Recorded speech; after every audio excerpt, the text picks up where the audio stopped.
ಎಲ್ರಿಗೂ ನಮಸ್ಕಾರ, welcome back to my YouTube channel. ಇವತ್ತು ನಾನು ನಿಮಗೆ ಮೇಕೆ ಬ್ಲಡ್ನ ಯೂಸ್ ಮಾಡಿಕೊಂಡು ಹಾಗೆ ಲಿವರ್ನ ಯೂಸ್ ಮಾಡಿಕೊಂಡು ಹೇಗೆ ಒಂದು ರುಚಿಕರವಾದ ಗ್ರೇವಿನ ಮಾಡ್ಕೊಳ್ಬೋದು ಅಂತೇಳಿ ಇವತ್ತಿನ ವೀಡಿಯೋದಲ್ಲಿ ತಿಳಿಸ್ಕೊಡ್ತಾ ಇದ್ದೀನಿ. ಬನ್ನಿ ಆಗಿದ್ರೆ ವಿಡಿಯೋನ ಶುರು ಮಾಡೋಣ. ಮೊದಲಿಗೆ ನಾನಿಲ್ಲಿ ಬ್ಲಡ್ನ ನೀಟಾಗಿ ಬೇಯಿಸ್ಕೊಂಡು ಸ್ವಲ್ಪ ಉಪ್ಪಾಕಿ ಅದನ್ನು ಬೇಯಿಸ್ಕೊಂಡು ಈ ರೀತಿ ಚಿಕ್ಕದಾಗಿ ಕಟ್ ಮಾಡಿ ಇಟ್ಕೊಂಡಿದ್ದೀನಿ. ಹಾಗೆ ಲಿವರ್ನೂ ಅಷ್ಟೇ ಚೆನ್ನಾಗಿ ತೊಳ್ಕೊಂಡು ಕಟ್ ಮಾಡಿ ಇಟ್ಕೊಂಡಿದ್ದೀನಿ. ನಾನು ಸ್ವಲ್ಪ ಉಪ್ಪನ್ನು ಹಾಕಿ ಬ್ಲಡ್ಡನ್ನು ನೀಟಾಗಿ ಬೇಯಿಸಿ ಕಟ್ ಮಾಡಿದ್ದೀನಿ. ಹಾಗೆ ಇಲ್ಲಿ ನಾನು ಸ್ವಲ್ಪ ಚರ್ಬಿ ಕೂಡ ಯೂಸ್ ಮಾಡ್ತಾ ಇದ್ದೀನಿ, ಏಕೆಂದರೆ ಗ್ರೇವಿಗೆ ಒಳ್ಳೆ ಟೇಸ್ಟ್ ಬರುತ್ತೆ ಅಂತ ಹೇಳಿ. ಹಾಗೆ ಇಲ್ಲಿ ಸ್ವಲ್ಪ ಆಲೂಗೆಡ್ಡೆನ ಚೆನ್ನಾಗಿ ತೊಳೆದು ಅದರದ್ದು ಸಿಪ್ಪೆ ಎಲ್ಲ ತೆಗೆದು ವಾಶ್ ಮಾಡಿ ಇಟ್ಕೊಂಡಿದ್ದೀನಿ. ಹಾಗೆ ಇಲ್ಲಿ ನಾವು ಅವರೆಕಾಯಿನ ಕೂಡ ಯೂಸ್ ಮಾಡ್ತಾ ಇದ್ದೀವಿ. ಸೊ ಅವರೆಕಾಯಿ ಯೂಸ್ ಮಾಡೋದ್ರಿಂದ ಗ್ರೇವಿ ತುಂಬ ಚೆನ್ನಾಗಿ ಬರುತ್ತೆ. ನೀವು ಅವರೆಕಾಯಿ ಇಲ್ಲ ಅಂದರೆ ಬಟಾಣಿ ಕೂಡ ಯೂಸ್ ಮಾಡ್ಬೋದು. ಸೊ ಹಾಗಿದ್ರೆ ಬನ್ನಿ ಮೊದಲಿಗೆ ಒಂದು ಮಸಾಲೆನ ಪ್ರಿಪೇರ್ ಮಾಡ್ಕೋಬೇಕು. ಅದಕ್ಕೋಸ್ಕರ ಇಲ್ಲಿ ನಾನು ಸ್ವಲ್ಪ ಕಾಯಿ ಚೂರುಗಳನ್ನ ತೊಗೊಂಡಿದ್ದೀನಿ. ನೀವು ತುರಿದಿರೋ ಕಾಯಿನ ಬೇಕಾದರೂ ಯೂಸ್ ಮಾಡ್ಬೋದು. ಹಾಗೆ ಇಲ್ಲಿ ಸ್ವಲ್ಪ ಗಸಗಸೆ, ಸೊ ಗಸಗಸೆ ಹಾಕೋದ್ರಿಂದ ತುಂಬ ಫ್ಲೇವರ್ ಚೆನ್ನಾಗಿರುತ್ತೆ. ಹಾಗೆ ಇಲ್ಲಿ ಈರುಳ್ಳಿ, ಸೋಂಪು ಮತ್ತು ಸ್ವಲ್ಪ ಮೆಣಸು, ಶುಂಠಿ, ಬೆಳ್ಳುಳ್ಳಿ, ಹಸಿರು ಮೆಣಸಿನ್ಕಾಯಿ ಖಾರಕ್ಕೆ ತಕ್ಕಷ್ಟು, ಹಾಗೆ ಕೊತ್ತಂಬರಿ ಸೊಪ್ಪು, ಟೊಮ್ಯಾಟೊ ಇದಿಷ್ಟನ್ನು ನಾವು ಒಂದು ಮಸಾಲೆ ರೀತಿಯಲ್ಲಿ ರುಬ್ಕೊಳ್ಬೇಕು, ಚೆನ್ನಾಗಿ ಪೇಸ್ಟ್ ಆಗೋ ತನಕ. ಸೊ ಹಾಗಿದ್ರೆ ಬನ್ನಿ ಇದನ್ನು ರುಬ್ಕೊಂಡು ನಾನು ಹೇಗೆ ಮಾಡೋದು ಅಂತೇಳಿ ತಿಳಿಸ್ಕೊಡ್ತೀನಿ. ವಿಡಿಯೋನ ಕೊನೆ ತನಕ ನೋಡಿ, ಎಲ್ಲೂ ಸ್ಕಿಪ್ ಮಾಡಬೇಡಿ. ಮೊದಲಿಗೆ ಒಂದು ಮಿಕ್ಸರ್ ಜಾರ್ನ ತೊಗೊಂಡು ನಾನಿಲ್ಲಿ ಕಾಯಿ ಚೂರುಗಳನ್ನು ಹಾಕ್ಕೊಳ್ತಾ ಇದ್ದೀನಿ.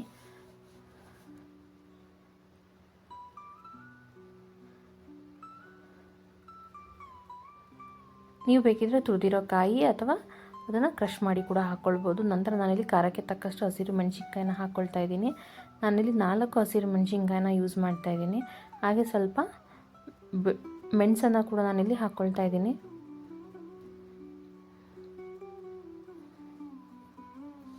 ಮತ್ತು ಸೋಂಪು, ಇದು ನೀವು ದೋಸೆ, ಚಪಾತಿ, ಇಡ್ಲಿ ಮತ್ತು ಹಾಗೆ ಸೈಡ್ ಡಿಶ್ ಆಗಿ ಕೂಡ ಯೂಸ್ ಮಾಡ್ಬೋದು. ಹಾಗೆ ನಾನಿಲ್ಲಿ ಶುಂಠಿನ ಕೂಡ ಹಾಕ್ಕೊಳ್ತಾ ಇದ್ದೀನಿ. ಇದನ್ನು ಒಂದ್ಸಲಿ ಮಾಡಿ ನೋಡಿ, ತುಂಬ ರುಚಿಯಾಗಿರುತ್ತೆ. ಹಾಗೆ ನಾನಿಲ್ಲಿ ಬೆಳ್ಳುಳ್ಳಿನ ಹಾಕ್ಕೊಳ್ತಾ ಇದ್ದೀನಿ.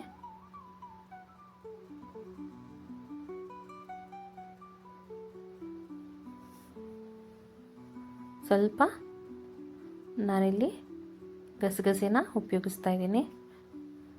ಹಾಗೆ ಕೊತ್ತಂಬರಿ ಸೊಪ್ಪು. ಸೊ ಇದಿಷ್ಟನ್ನು ನಾವು ಮೊದಲಿಗೆ ನುಣ್ಣಗೆ ನೀಟಾಗಿ ರುಬ್ಕೊಳ್ಬೇಕು. ನೋಡಿ, ಈ ರೀತಿ ನಾವು ನುಣ್ಣಗೆ ಇದನ್ನು ನಾವು ರುಬ್ಕೊಳ್ಬೇಕಾಗತ್ತೆ. ನಂತರ ಇದಕ್ಕೆ ನಾನಿಲ್ಲಿ ಟೊಮೆಟೊನ ಆ್ಯಡ್ ಮಾಡ್ಕೊಳ್ತಾ ಇದ್ದೀನಿ. ನಾನಿಲ್ಲಿ 2 ಟೊಮೆಟೊನ ಯೂಸ್ ಮಾಡ್ತಾ ಇದ್ದೀನಿ. ನಿಮಗೆ ಗ್ರೇವಿ ಜಾಸ್ತಿ ಬೇಕಿದ್ರೆ ನೀವು ಬೇಕಿದ್ರೆ ಇನ್ನೂ 1 ಟೊಮೆಟೊನ ಆ್ಯಡ್ ಮಾಡ್ಕೊಳ್ಬೋದು. ಹಾಗೆ ನಾನಿಲ್ಲಿ ಈರುಳ್ಳಿ ಕೂಡ ಹಾಕ್ಕೊಳ್ತಾ ಇದ್ದೀನಿ. ವಿಡಿಯೋನ ಕೊನೆ ತನಕ ನೋಡಿ, ಎಲ್ಲೂ ಸ್ಕಿಪ್ ಮಾಡಬೇಡಿ. ನೋಡಿ, ನಾನು ಟೊಮೆಟೊ ಕೂಡ ಹಾಕ್ಕೊಂಡು ಈ ರೀತಿ ಎಲ್ಲದನ್ನು ನೀಟಾಗಿ ನುಣ್ಣಗೆ ರುಬ್ಕೊಂಡಿದ್ದೀನಿ. ಇದನ್ನು ಆದಷ್ಟು ನುಣ್ಣಗೆ ರುಬ್ಕೊಳ್ಳಿ, ನೀಟಾಗಿ ಫೈನ್ ಪೇಸ್ಟ್ ಆಗೋ ರೀತಿ. ನಂತರ ನಾನಿಲ್ಲಿ ಒಂದು ಕುಕ್ಕರ್ನ ಬಿಸಿ ಮಾಡೋಕ್ಕೆ ಇಟ್ಕೊಂಡು ಅದಕ್ಕೆ ನಾನಿಲ್ಲಿ ಎಣ್ಣೆನ ಹಾಕ್ಕೊಳ್ತಾ ಇದ್ದೀನಿ. ನೀವು ಬೇಕಿದ್ರೆ ತುಪ್ಪ ಕೂಡ ಯೂಸ್ ಮಾಡ್ಬೋದು.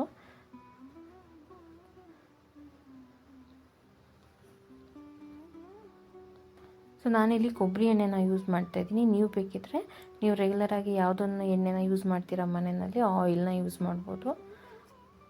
ಸೊ ಎಣ್ಣೆ ಚೆನ್ನಾಗಿ ಬಿಸಿ ಆದ ನಂತರ ನಾನಿಲ್ಲಿ ಸ್ವಲ್ಪ ತುಪ್ಪ ಕೂಡ ಹಾಕ್ಕೊಳ್ತಾ ಇದ್ದೀನಿ, ಯಾಕೆಂದರೆ ಫ್ಲೇವರ್ ಚೆನ್ನಾಗಿರುತ್ತೆ ಅಂತ.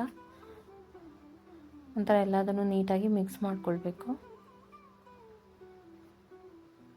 ಸೊ ಇದೆಲ್ಲ ಚೆನ್ನಾಗಿ ಮಿಕ್ಸ್ ಆಗಿ ಎಣ್ಣೆ ಬಿಸಿಯಾದ ನಂತರ ನಾನಿಲ್ಲಿ ಸ್ವಲ್ಪ ಈರುಳ್ಳಿನ ಹಾಕ್ಕೊಳ್ತಾ ಇದ್ದೀನಿ ಒಗ್ಗರಣೆಗೆ. ಈರುಳ್ಳಿನ ಆದಷ್ಟು ತೆಳುವಾಗಿ ಕಟ್ ಮಾಡಿಕೊಂಡು ಒಂದು 7ರಿಂದ 8 ಪೀಸಷ್ಟು ಹಾಕ್ಕೊಳ್ಳಿ. ನಂತರ ನಾನಿಲ್ಲಿ ತೊಳೆದಿಟ್ಕೊಂಡಿರುವಂಥ ಅವರೆಕಾಯಿನ ಹಾಕ್ಕೊಳ್ತಾ ಇದ್ದೀನಿ, ಹಸಿ ಅವರೆಕಾಯಿನ.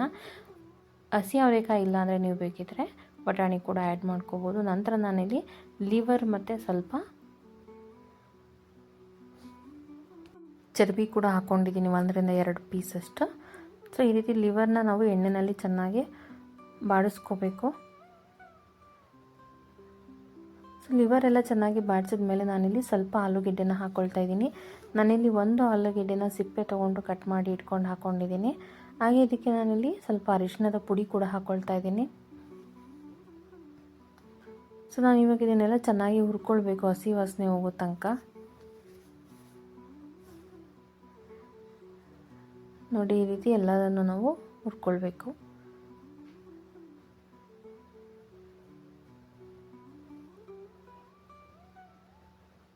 ನಂತರ ಇದಕ್ಕೆ ನಾವು ಬೇಯಿಸಿಟ್ಕೊಂಡಿರುವಂಥ ರಕ್ತನ ಹಾಕ್ಕೊಳ್ತಾ ಇದ್ದೀನಿ. ಸೊ ನಾನಿಲ್ಲಿ ರಕ್ತನ ಚೆನ್ನಾಗಿ ಸ್ವಲ್ಪ ಉಪ್ಪು ಹಾಕಿ ಚೆನ್ನಾಗಿ ಬೇಯಿಸ್ಕೊಂಡು ಅದನ್ನು ಸಣ್ಣದಾಗಿ ಕಟ್ ಮಾಡಿ ಹಾಕಿದ್ದೀನಿ. ಸೊ ಇವಾಗ ಎಲ್ಲದನ್ನು ನೀಟಾಗಿ ಮಿಕ್ಸ್ ಮಾಡಿ ಹುರ್ಕೊಳ್ಬೇಕು. ಎಲ್ಲ ನೀಟಾಗಿ ಮಿಕ್ಸ್ ಆಗೋ ರೀತಿ ನಾವು ಈ ರೀತಿ ಮಿಕ್ಸ್ ಮಾಡಿ ಹುರ್ಕೊಳ್ಬೇಕು.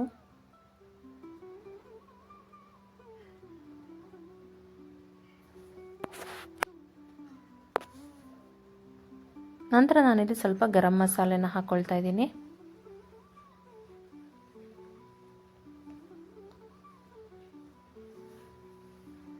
ಸೊ ನಾನಿಲ್ಲಿ ರುಬ್ಕೊಳ್ಳೋಕ್ಕೆ ಯಾವುದೇ ರೀತಿಯಾದ ಗರಂ ಮಸಾಲ ಪದಾರ್ಥ ಉಪಯೋಗಿಸ್ಕೊಳ್ದೇ ಇರೋದ್ರಿಂದ ನಾನಿಲ್ಲಿ 1 ಸ್ಪೂನಷ್ಟು ಗರಂ ಮಸಾಲೆ ಮತ್ತು 1 ಸ್ಪೂನಷ್ಟು ನಾನಿಲ್ಲಿ ಮಟನ್ ಸಾಂಬಾರು ಪೌಡರ್ನ ಹಾಕ್ಕೊಳ್ತಾ ಇದ್ದೀನಿ.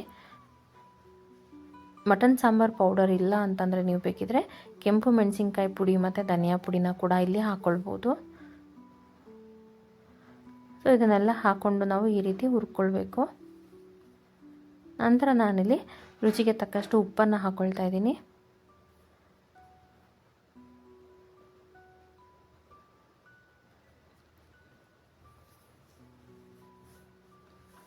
ಸೊ ನಂತರ ಇದನ್ನು ಕೂಡ ನಾವು ನೀಟಾಗಿ ಮಿಕ್ಸ್ ಮಾಡ್ಕೊಳ್ಬೇಕು. ಸೊ ಈ ರೀತಿ ಮಸಾಲೆ ಎಲ್ಲದಕ್ಕೂ ಅಬ್ಸರ್ವ್ ಆಗೋ ಥರ ನಾವು ಈ ರೀತಿ ನೀಟಾಗಿ ಮಿಕ್ಸ್ ಮಾಡಿಕೊಂಡು ಎಲ್ಲದನ್ನು ಫ್ರೈ ಆಗೋದಕ್ಕೆ ಬಿಡಬೇಕು.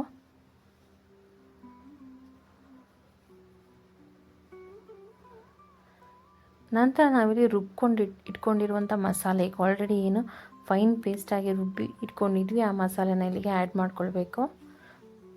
ನಂತರ ಇದನ್ನು ಕೂಡ ಈ ರೀತಿ ಮಿಕ್ಸ್ ಮಾಡಬೇಕು. ಸೊ ಆಲ್ಮೋಸ್ಟ್ ಮಸಾಲೆದು ಎಲ್ಲ ಹಸಿ ವಾಸನೆ ಹೋಗೋ ತನಕ ಈ ರೀತಿ ಮಿಕ್ಸ್ ಮಾಡಬೇಕು.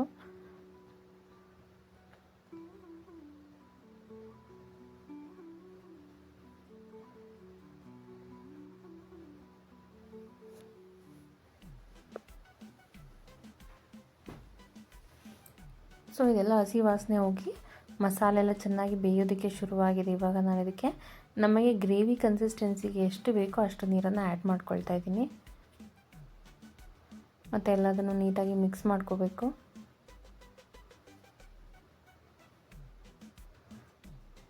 ಸೊ ಈ ರೀತಿ ಎಲ್ಲದನ್ನು ನೀಟಾಗಿ ಮಿಕ್ಸ್ ಮಾಡ್ಕೋಬೇಕು.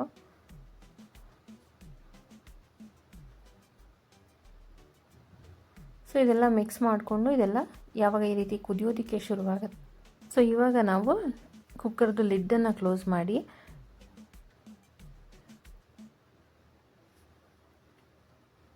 ಇದನ್ನು ನಾವು 3 ರಿಂದ 4 ವಿಷಲ್ನ ಬರೆಸ್ಕೊಳ್ಬೇಕಾಗತ್ತೆ. ಸೊ ಈ ರೀತಿ ಲಿಡ್ಡನ್ನು ಕ್ಲೋಸ್ ಮಾಡಿ ನಾವು 3 ರಿಂದ 4 ವಿಷಲ್ ಬರೆಸ್ಕೊಂಡ್ರೆ ಚೆನ್ನಾಗಿ ಬೆಂದಿರುತ್ತೆ. ನೋಡ್ಬೋದು ನೀವು ಎಷ್ಟು ಕಲರ್ಫುಲ್ಲಾಗಿ ರೆಡಿಯಾಗಿದೆ ಅಂತ ಹೇಳಿ ಗ್ರೇವಿ. ಇವಾಗ ಇದೆಲ್ಲ ಚೆನ್ನಾಗಿ ಬೆಂದಿದೆ. ಈ ರೀತಿ ನಾವು ಒಂದು ಸಲ ಇದನ್ನು ಮತ್ತೆ ಮಿಕ್ಸ್ ಮಾಡ್ಕೋಬೇಕು. ಈ ರೀತಿ ಎಲ್ಲದನ್ನು ನೀಟಾಗಿ ಮಿಕ್ಸ್ ಮಾಡಿಕೊಂಡ್ರೆ ರುಚಿಯಾದ ಮೇಕೆ ಬ್ಲೆಡ್ ಕರಿ ರೆಡಿ. ಸೊ ಈ ಗ್ರೇವಿ ಬಹಳ ಚೆನ್ನಾಗಿರುತ್ತೆ. ಒಂದು ಸಲ ನೀವು ಟ್ರೈ ಮಾಡಿ ಹೇಗೆ ಬಂತಂತೇಳಿ ನನಗೆ ಕಮೆಂಟ್ ಸೆಕ್ಷನಲ್ಲಿ ತಿಳಿಸಿ. ಈ ಗ್ರೇವಿನ ನೀವು ದೋಸೆ, ಪೂರಿ, ಚಪಾತಿ, ರೊಟ್ಟಿ ಮತ್ತು ಈವನ್ ಮುದ್ದೆಗೂ ಇದು ಭಾಳ ರುಚಿಯಾಗಿರುತ್ತೆ. ಸೈಡ್ ಡಿಶ್ ಥರನೂ ಕೂಡ ನೀವು ಇದನ್ನು ಮಾಡ್ಕೊಂಡು ತಿನ್ಬೋದು. ನೀವು ಒಂದ್ಸಲ ಟ್ರೈ ಮಾಡಿ ಹೇಗೆ ಬಂತಂತೇಳಿ ನನಗೆ ಕಮೆಂಟ್ ಸೆಕ್ಷನಲ್ಲಿ ತಿಳಿಸಿ. ಇದೇ ರೀತಿ ರೆಸಿಪೀಸ್ಗಾಗಿ ನನ್ನ ಚಾನಲ್ನ ಸಬ್ಸ್ಕ್ರೈಬ್ ಮಾಡ್ಕೊಳ್ಳಿ. ಹೀಗೆ ಸಪೋರ್ಟ್ ಮಾಡಿ. Thank you. ನಾನಿಲ್ಲಿ ಚಪಾತಿಗೆ ಇದನ್ನು ಮಾಡ್ಕೊಂಡಿದ್ದು ಬಹಳ ರುಚಿಯಾಗಿತ್ತು, ತುಂಬ ಚೆನ್ನಾಗಿ ಬಂದಿತ್ತು. ನೀವು ಒಂದ್ಸಲ ಟ್ರೈ ಮಾಡಿ.